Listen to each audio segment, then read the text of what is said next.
Welcome, everybody. Hello. Welcome. Take a seat. I hope you brought a cuppa with you or some lunch, maybe, to join us for our very first book club. So that's exciting. So today we're looking at the first section of the book club. And when I say we, I mean myself and the delightful Rachael Wass is here today. And Rach, I might hand it over to you for the acknowledgement of country. Thank you so much, Jack, and welcome everyone. It's so wonderful to see all of you friends. It's fantastic. I actually decided I might just read the short piece out of the book because Julia actually makes a beautiful statement at the beginning of the book, and I think it's really apt. So whilst I read that, please feel free to pop in the chat the lands on which you are actually joining us from today. But I'd just like to share this. So Julia says, I'd like to pay my respects to the custodians of this salt water encircled country who lived in harmony with sea and the land, fishing, painting, carving and clearing bush with fire. And to all the elders of this ancient country's past, present and future. I'd also like to acknowledge the importance of telling the truth about our history, which has been warped, denied, dismissed for too long, so that enduring harms can be reckoned with, and so our future may shine bright. Thank you, Jack, for allowing us to have that moment, and to anyone here from First Nations community, much respect and regards to you. So this wonderful book we are exploring. Oh, sorry, Jack, am I? Yeah, go for it. I'll just hold the book up. Oh, well, this wonderful book that we are exploring, we decided we'd do it in 3 parts. How can you tackle, something as wonderful as a book like this? So we thought, look, let's do the first chapters 1 to 5 in this section, and we'll show you a little bit of kind of the topic titles in those chapters a little bit later when we open it up for discussion. But we thought, for inspiration, perhaps we might just have a quick listen to what Julia talked about this book and why grace. So I'm going to share that with us. It just goes for a minute.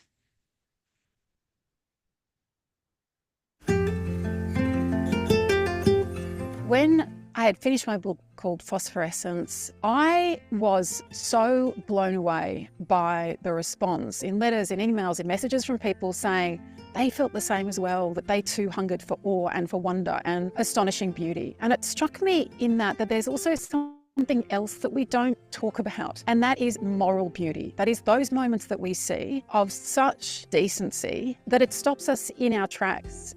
How might our worlds changed if there was more grace? Grace is a way of being in the world. It's the fact that none of us deserve to be here on this astonishing planet. It is a way of relating to each other and looking after each other, even when people don't necessarily merit or deserve that kind of kindness. And it is something that goes beyond the everyday. It is something that I believe can be contained in the most minute of gestures, like squeezing someone's hand in sympathy, and at the same time can move mountains.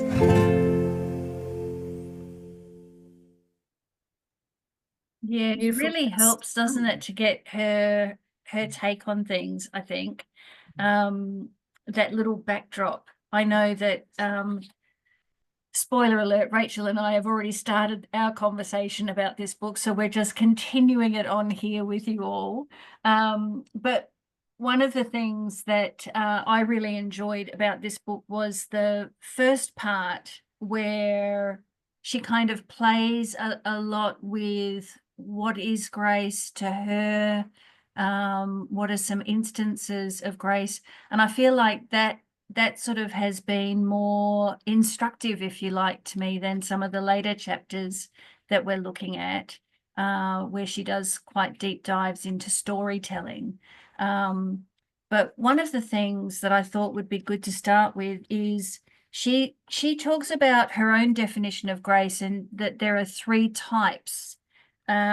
She says the first is, and these are her words, which I think are so beautiful, to wander through the natural world and be both diminished and expanded by its glory. I mean, that's, yeah, okay, I can buy that one, absolutely. The second is the power of grace that transcends whether or not you deserve it. And so it's forgiving the unforgivable, favoring the undeserving, loving the unlovable. It is mercy, not merit.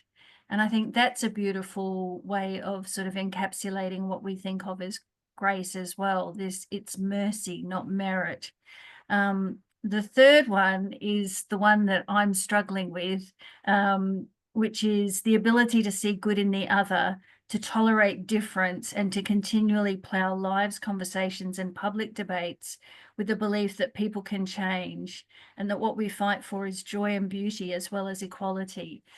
I say I'm struggling with it just because there's lots of things going on in our world that merit a struggle, I think.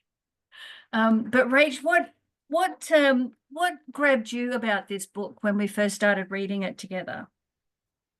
Oh, look, the first thing I just want to say, Jack, actually, which is kind of a bit of a sidestep, is really just that, you know, I'm someone who really struggles to read books from end to end. So I read all the time. I consume a lot of online, and you know, read things as a part of work, etc.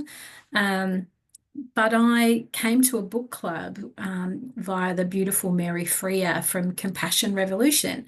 I'm not sure if anyone's familiar with Mary, but so Mary was our AGM speaker last year.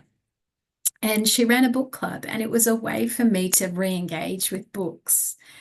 So it is a gift, a kind of grace to then come to this book, because I think one of the lovely things about it for me is that it is making it quite easy for me to commence reading back into books again. This is my second one in a number of years, so I'm sort of happy about that. So if anyone here, thanks. Jack and I are really interesting pigeon pair here, because you know, Jack couldn't be further from that, is an avid reader and so knowledgeable about books and literature. So I just want to say to anyone who's here that if you haven't read it or you are struggling with reading, don't worry, even just come along here. This might help light the fire for you to pick up the book, to be able to sort of embark on it again. I'm going to say to you, it's okay if you haven't read it and you're just here thinking, I'm just going to have a listen about it.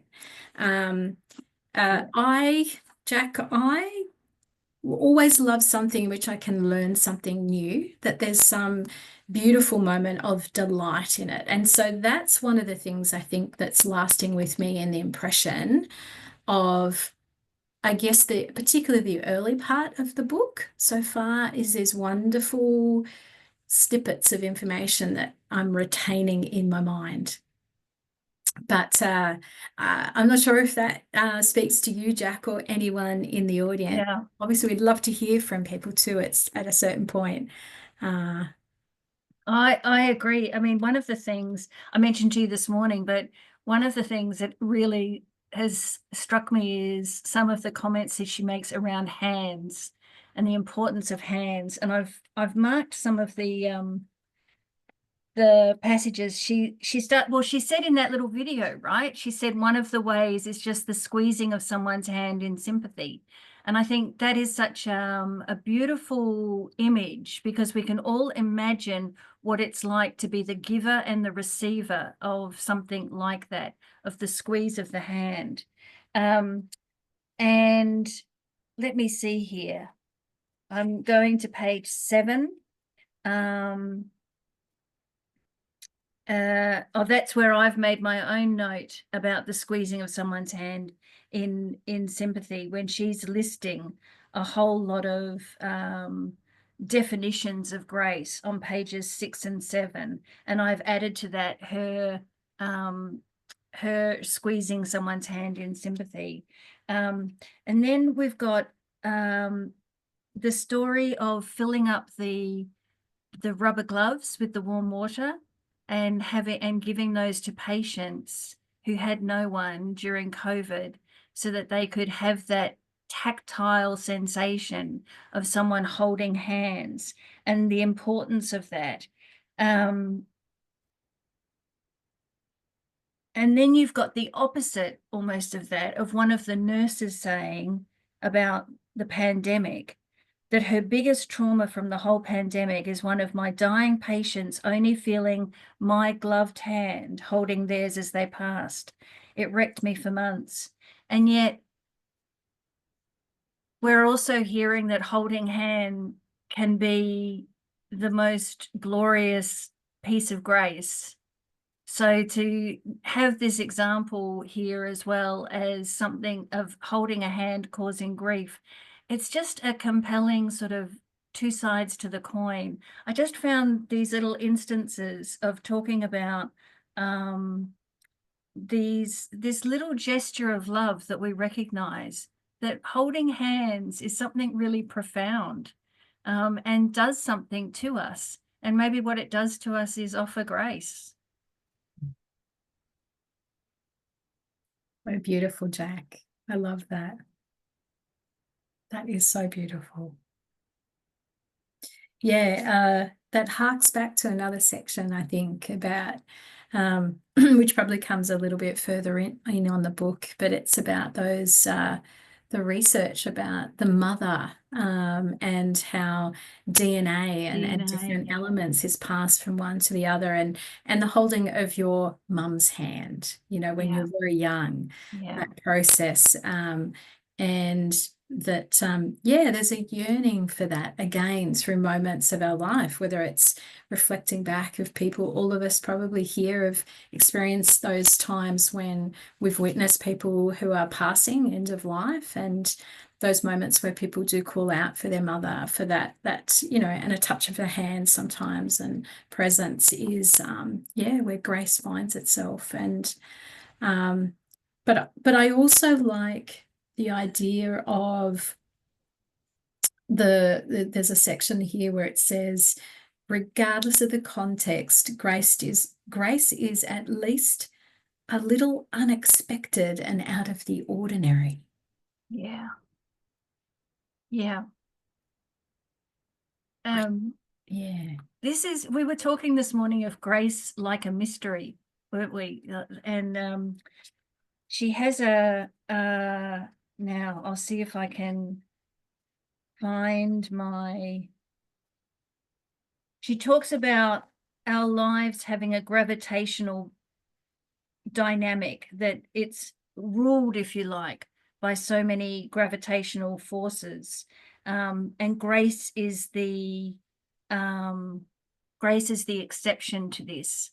And it does feel like grace is the mystery, is we're trying to put words around it, but really it's a feeling or a sensation that you kind of know in the moment how profound it is, but then it's gone. That you just get the light. You actually said this morning about, in times of darkness, you see the fractures of light coming through, which is so beautiful. And maybe that's grace, those glimmers. Yeah, I think, Jack, I'm certainly not the person who's coined that phrase, that phrase, but certainly it did come to me in the times that we live in at the moment. It is difficult. Sometimes it is really troubling, but I think that's one of the powers of doing the work that we do, particularly around spiritual care and supporting people. And all the people that are in the room today, all the work that you do, it's amazing that you bring grace, that you bring the light, that the cracks, are there. And, even in the darkest moments, that light shines through and illuminates you. And so, I think it would be great to open up the room and hear people's thoughts on this. What does grace mean to you? If you've read the book, what are you thinking of it? What stands out to you as you read it? If you haven't read the book, though, what does grace mean to you? What do you think of when you hear of grace? Love to hear from you. I feel like I'm on Talkback Radio now. Hi, good afternoon, everyone. Lynn Campbell from St. Hedwig in Blacktown. I'm a pastoral care coordinator for Catholic Healthcare Services. I am very privileged to join this. I've been wanting to. I haven't read the book, but I'm going to. You've inspired me. Grace is for someone like me. When we sing Amazing Grace each time I always play with my residents, I get teary because God called me by name long before I believed. So as one of those who have been converted, grace is always in big letters, capital letters. So this book, I'm sure, will inspire and confirm what I see as God's hand in my life long before I believed and now that I believed, and to use me in this role. So in this role, I've been a pastoral care in this capacity for the last 4 years. I've seen grace where people that need to be comforted are comforted not through my own talents or what I bring, because I know my limitations.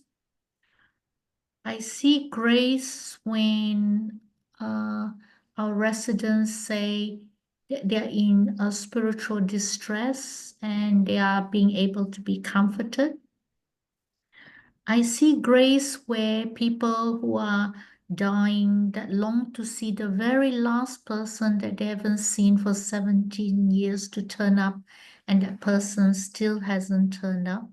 So the grace comes in a form of other comforts, other ways of comforting them, showing that God is still with them, even though they still haven't been able to see that person, because it's part of God's mysteries, what the human condition and the human will wants. So like you say, grace is out of the unexpected and out of the ordinary. So human condition, human mind and expectations, when we come across grace, our human mind, how we think the outcome should be, how things should unfold, goes out of the window. And then we open our soul for grace. Grace will be the will of God's presence, God's will. Everything that's beautiful is of God. So everything that's not of God, that's not beautiful, goes out the window. Thank you, everyone. Thank you. We look forward to hearing what you think of the book when you start reading it. Thank you. Okay. Cool. Yeah. We got someone else putting their hand up. Yeah, I'm happy to jump in. Mary Ringstad, I work with Calvary Health. Hi, Rachel. Yeah, even just this moment is beautiful for me in a busy day, and I think I feel very grateful that Julia has reclaimed grace and that we're here talking about it. And I think that that is something wonderful and grace-filled in itself. And my sense of grace in my world is it's always surprising.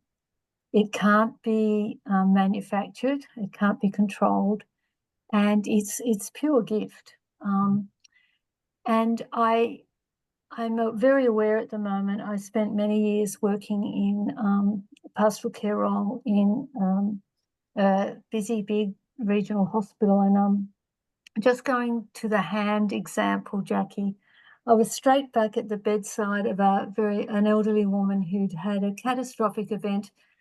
It was either an aneurysm or a stroke, but she was unresponsive, and she was dying, and she would die fairly imminently. And it was in a very crowded and busy emergency department. And they called me to come, and they hadn't been able to contact family as of yet. She was shopping or doing something. Anyway, so I went down straight away, and I held her hand and just sat with her and stroked her hand, and was very mindful that she could die at any moment and that her husband had not yet arrived. And when he arrived, of course, he was an elderly and frail man, and you could see the love just in the pain in his face, you know. And absolutely in silence, I just stood up and, offered him his wife's hand. And it was the only response she had. She just sort of brushed mine and grabbed his with an intensity. And even as I tell that story, I just think this is extraordinary. She knew his hand, and she knew it wasn't my hand. She didn't know my hand, but she knew his. And he sat, and she settled, you know. So that was an extraordinary moment with hands, Jacquie, when you were telling your Yes. story. So I feel that so much of my work was full of those moments over and over and over again. And yet in some ways, they're hard moments to convey. And so to be able to share this time with you is enabling me to really treasure those. And I think it raises for me, what is the role of someone who witnesses and experiences grace? Like, Oh, where do you take that? Is there yeah. somewhere? And Jacquie, just in your comment about it's there and it's gone, my experience is it's never gone. No, you're right. I am You're back right. in that moment right Yeah. now, Yeah. and I'm as deeply moved as I probably was when it happened probably 20 years ago. Yeah. But I know it has formed me in some way, and I remember Yes. it so vividly. Yet I would have done 10,000 things that day, that none of which I remember. But that No, that's moment, right. Temporarily it's gone, but gone, emotionally it stays. Yeah. that's The right. resonance of Yeah, it. and it Oh, changes you. So thank you. thank you. Thank you very much, Mary. Makula has her hand up. Let me just bring you in. And Makula, would you like to come off mute? And Good lovely. morning. Good morning. Good morning where you are, maybe. Good Yes, afternoon here. I'm in Western Australia. Well, And good morning just, to you. yeah, just to put you in situ where I am, I'm sitting beside the Murray River, and I just witnessed grace. And where I witnessed it was a cormorant going up the middle of the river, and just his wingtip was touching the water as he Oh, moved up the river. That to me is grace.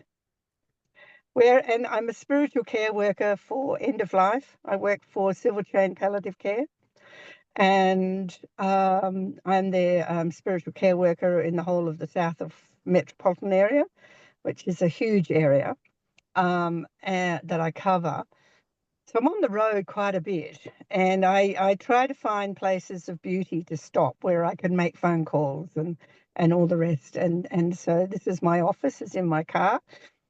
But I find grace turns up in the silences. When I'm sitting with people, either beside their bed in their homes, because it's a community service, or with their carers, and they're in the midst of telling me their story, and then there's silence. And that's where I feel grace enters. And it holds people whilst they kind of digest what they've just said, and it takes them deeper into their story. And I find myself in an incredibly privileged position. Yeah, so I have grace-filled moments all day long. Yeah. Oh, I love what you said there.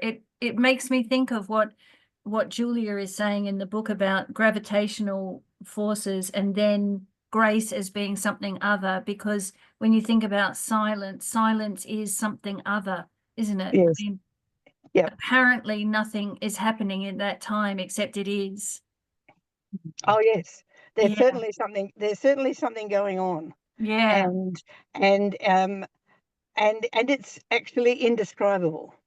Yeah. And that's where the mystery is. You know, Yeah. we can grapple with it for all we like, but I think perhaps it's just the English language. Perhaps there's other languages on earth that can better describe grace than what we can in the English language. I suspect that's correct. Yeah. But it's certainly there, and we know it. Everyone in this field knows it. Yeah.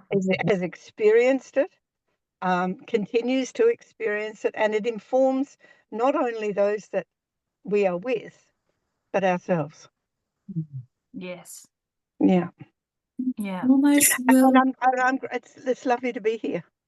Oh, it's lovely to have you in the room. Thank you for being here. Thank you for sharing that. Thank you. I just feel compelled also to say that, you know, it's something we can't suppress, isn't it? Mhm. In this world, with all the things that happen, somehow something will stop us in our tracks. Mm. It's always there, as Yeah. others have mentioned.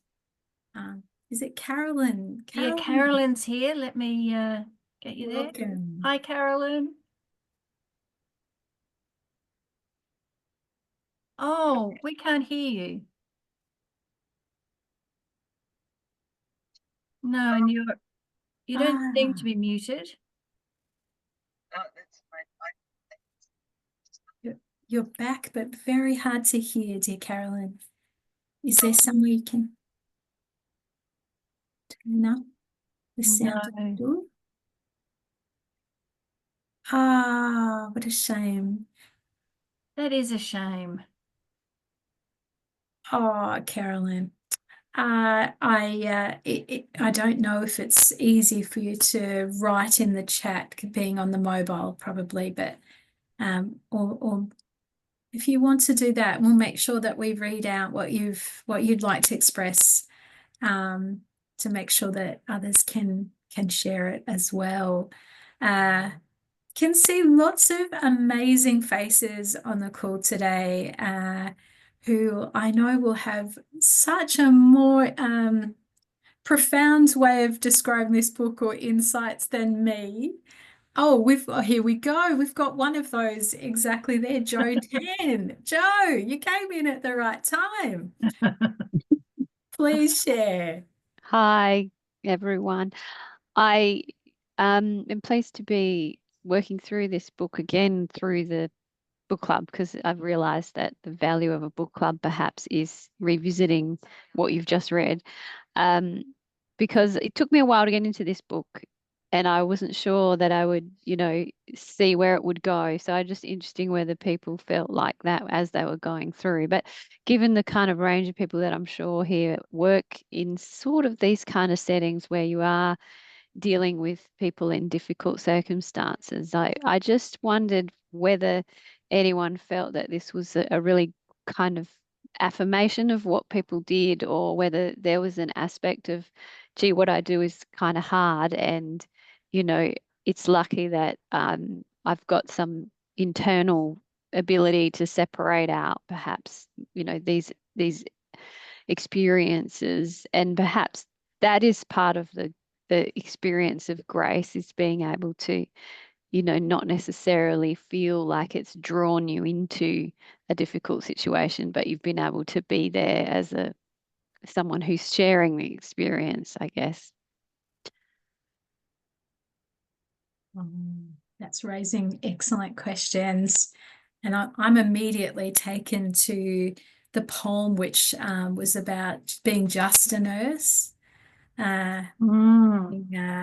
Very defensive of all healthcare professionals, but certainly some of those, I'm sure some of you will have known that one where, you know, they go through all those moments that that they have in their day that are so profound. It's just in the busyness of everything can be overwhelmingly task focused at times.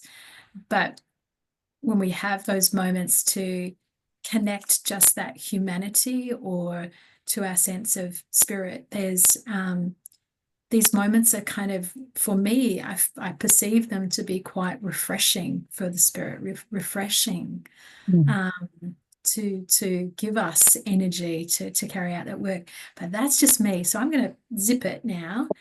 What does anyone else think?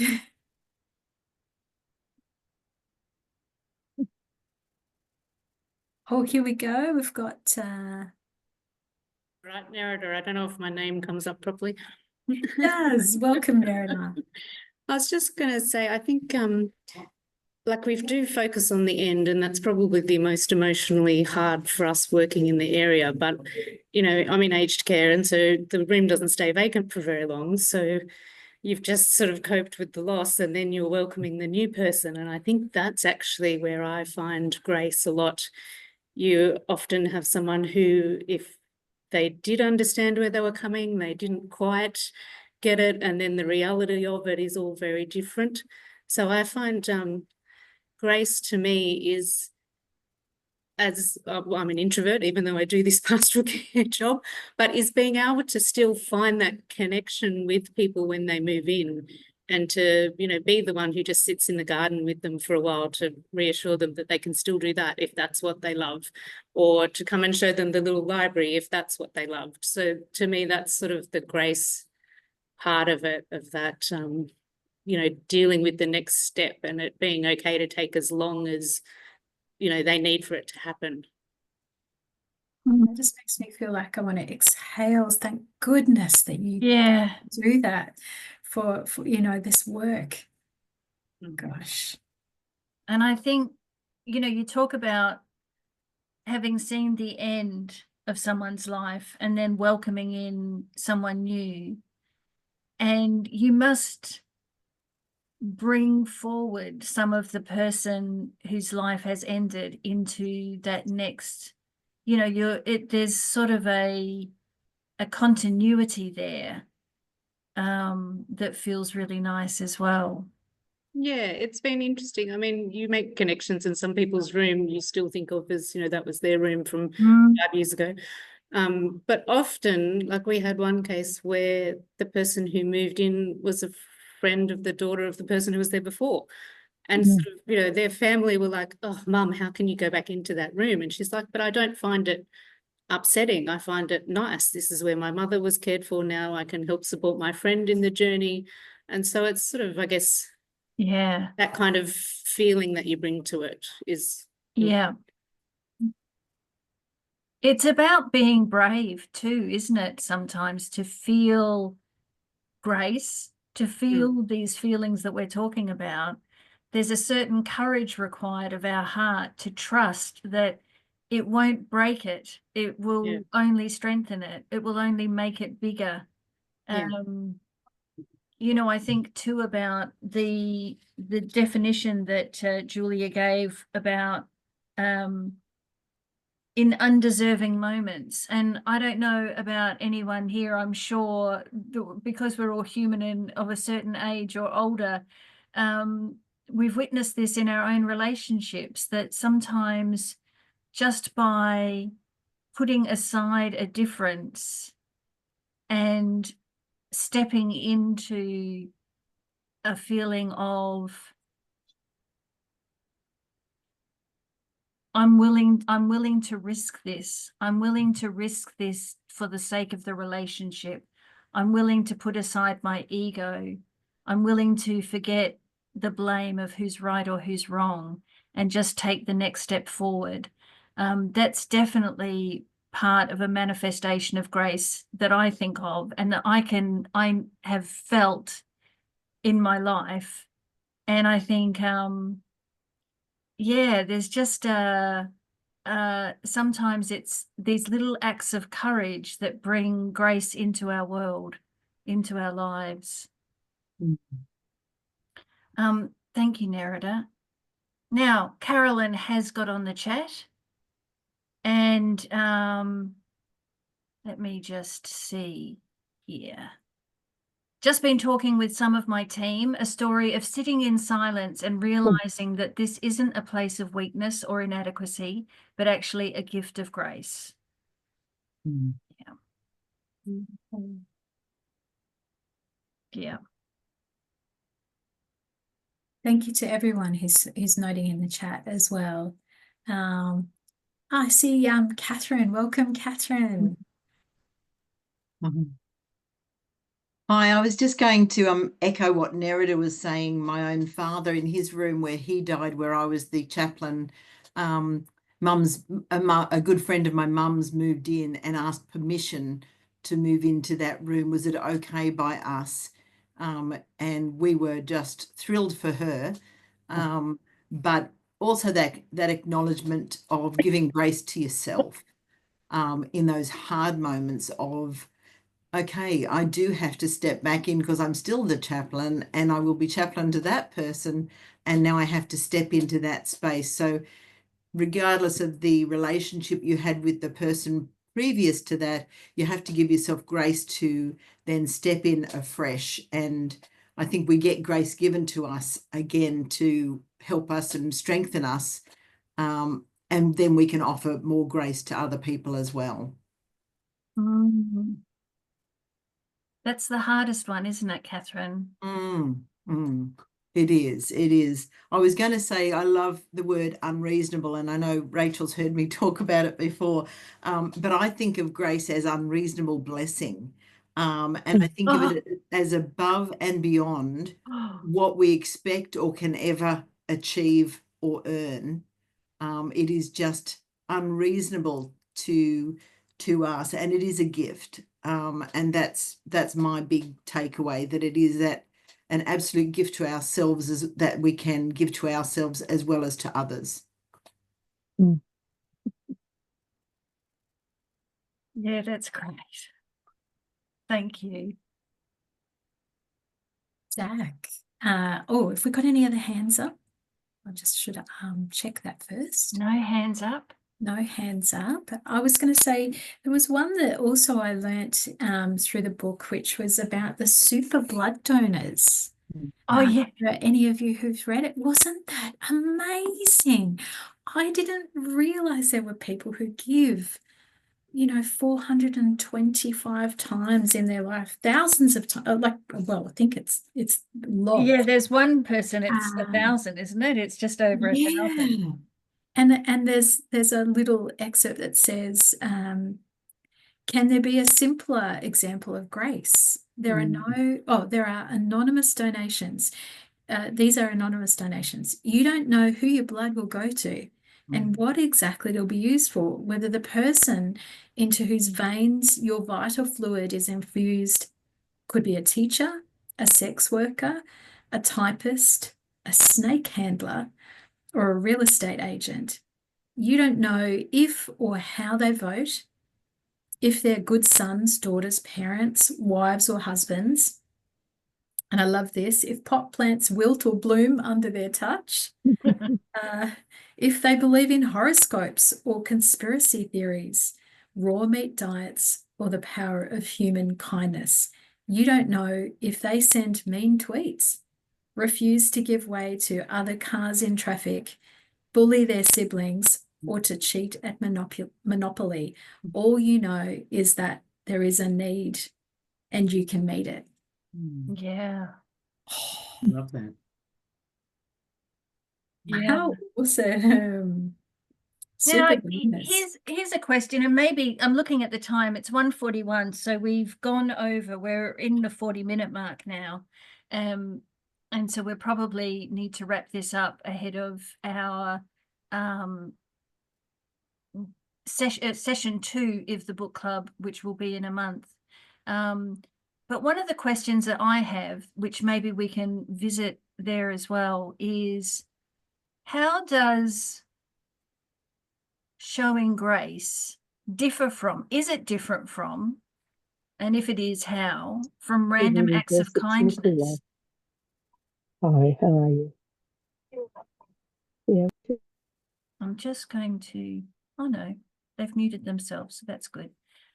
Yeah, so how does grace differ from random acts of kindness? Does it differ? If it does, how so? That was one of the things that sort of came up for me as I was reading some of the more tangential stories, shall we say, in the book after that first section. Yeah, so I'd love to know what people think about that, and just, yeah, let's explore this concept of grace more. Rach, what do you think? Is that a time to wrap up? I think that's absolutely perfect, Jack. And I feel like if any of you got some burning thoughts afterwards, we'd love to hear about it. Maybe in this process, whether it's an idea such as we post that question somewhere, logical place might be our discussion board for members, but perhaps we'll work out a way so that we, because I feel like we've just started the conversation in some ways. So definitely come back to visit in the next session. But we also might find a way we can capture maybe some thoughts if there's things you'd like to share. What do you think, Jack? Oh, I think that's a great idea. In fact, what we might do is capture some of these thoughts from today, and we can post them on our socials, and also put them in an email to those who get the recording of today. That sounds wonderful. We'll make them anonymous so that if you're, unless anyone's got a concern as well, please let us know. Lois, the next session is in a month. We'll give you the exact date. Here we go. Thursday, the 10th of April. There you go. It's pretty well a month to the day, 4 weeks to the day. And we're looking at chapters 6 to 13 next time round. So, well, thank you everybody for being here. It's been a tremendous discussion. Really hope that you will all get your hands on a copy and read along with us. But of course, if you can't get to that, if you have a little bit of a block or no time, please come anyway. You know you're always welcome. And with that, we'll say goodbye, farewell, and see you next time. Thanks for joining. Bye. See you soon.